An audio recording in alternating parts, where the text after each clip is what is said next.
1800 hours Pakistan Standard Time. Assalamu alaikum. This is Radio Pakistan. The news read by Hassan Gilani. First, the headlines. Prime Minister has called upon media to highlight Islamic values based on respect for humanity and compassion. The National Coordination Committee meets in Islamabad today to take a decision about relaxation in the lockdown. 40 deaths due to coronavirus and 1,049 new confirmed cases have been reported in the country during the past 24 hours. In occupied Kashmir, Indian troops in their fresh act of state terrorism martyred a youth in Pulwama district today. And now the news in detail. Prime Minister Imran Khan has called upon media to highlight Islamic values based on respect for humanity and compassion. Talking to Senator Faisal Javed Khan in Islamabad today, he said communication tools play a pivotal role in highlighting Islamic teachings, civilization, history, and social values. He said Islam teaches us to help the suffering and trouble humanity in difficult times. They exchanged views on promoting mutual cooperation among Muslim countries in the sectors of civilization, culture, and arts.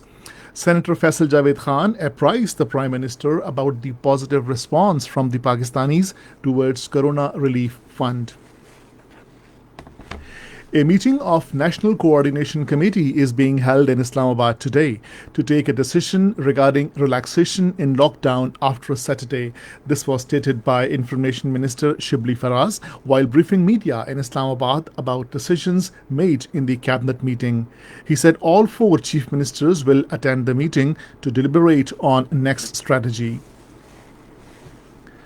40 deaths due to coronavirus and 1,049 new confirmed cases have been reported in the country during the past 24 hours.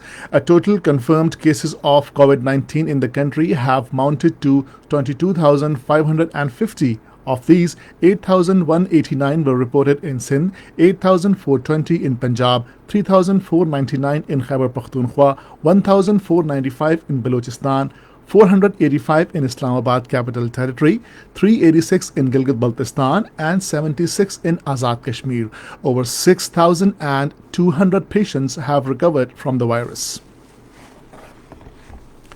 Worldwide death toll from coronavirus pandemic has risen to more than 258,000. According to latest tally based on official figures, over 3.7 million coronavirus cases have been reported globally. Ministry of Human Rights has taken special measures to strengthen rights of children to protect them from all forms of violence and exploitation. According to an official, the ministry has devised a plan through its helpline to end the menace of child abuse with collective efforts of the society.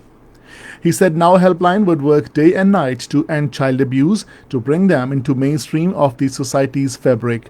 Meanwhile, the ministry has allocated 20 million rupees for creating effective human rights awareness program in the targeted districts.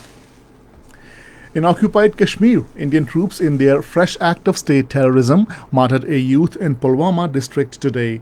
The troops martyred the youth during a cordon and search operation in Sarshali area of the district.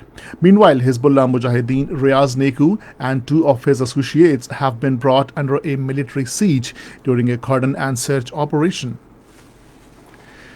Iranian President Hassan Rouhani has said that Washington should first lift the bans to prove its sincerity in offering help to the Islamic Republic in the battle against pandemic. In a telephone conversation with Japanese Prime Minister Shinzo Abe, he said, the stepped-up sanctions have caused many problems for Iran in its efforts to obtain medical supplies and foodstuff. The United Nations has expressed concern about the rapid spread of the new coronavirus in the overcrowded prisons in the United States. Spokesman of the Office of High Commissioner for Human Rights, Rupert Colville, at a press conference in Geneva, called on the US states to improve the sanitary conditions of prisons as well as wide access to diagnostic tests amid epidemiological crisis. United States has called upon the Afghan government and Taliban to come towards and to come together and make progress on the terms laid out in the peace deal. Addressing a news conference in Washington, U.S. Defense Secretary Mark Esper said peace deal signed earlier this year for reduction in violence is unrestrained by a political deadlock and increasing Taliban violence. Meanwhile, Taliban have mounted over 4,500 attacks in Afghanistan in 45 days since signing a peace agreement with the United States. And this is the end of the news. For more news and analysis, log on to our website radio.gov.pk and also watch live video streaming of our bulletins on the link facebook.com/Radio Pakistan News Official.